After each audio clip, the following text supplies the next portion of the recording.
Ես նորից վերադառնալու եմ այն թեմային եւ վայ են պաշտոնյաներին, որ իմ հանձնարարականները այս կոնտեքստում չեն կատարել։ Այսինքն մենք այսքան խոսում ենք, որ այս երկիրը դարձվել են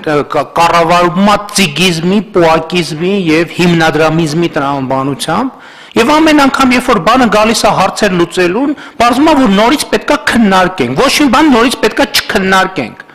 Այդ ինչա ծիգը, այդ պատավատներ են, այդ ատկատներ են,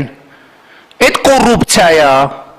ամենամեծ օջախները այսօր մեր կոռուպցիայի գնացեք մտեք ցանկացած ոլորտ եւ հեսա հերթով կբացահայտվեն դրանք։ Եվ այո, հերիք պետական կառավարման ամեն անգամ երբ ասում են նախարարությունում գիտեք աշխատողները բան կարողություններ չունեն, այդ նախարարությունները ուրեմն լուծարենք։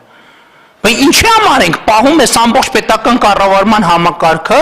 ու բաժանել ենք բանին պետական պաշտոնյաներին սորտերի, առաջի սորտի, երկրորդ սորտի, երրորդ սորտի, հետո ասում ենք պետական կառավարման համակարգի աշխատավարձերը բարձրացնենք։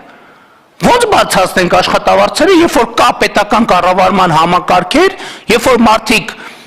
ստանում են բոլորից բարձր 10 անգամ բարձր բան աշխատավարձ, ինչա իրանք տենց բան են, արտոնյալներ են։ Ես ասում եմ, այս թեմայով կայացվել է քաղաքական որոշում եւ ես հիմա կանդրադառնամ։ Գյուղատնտեսության ոլորտում ենք անդրադարձել, տրանսպորտի ոլորտում ենք անդրադարձել եւ որ բյուջետային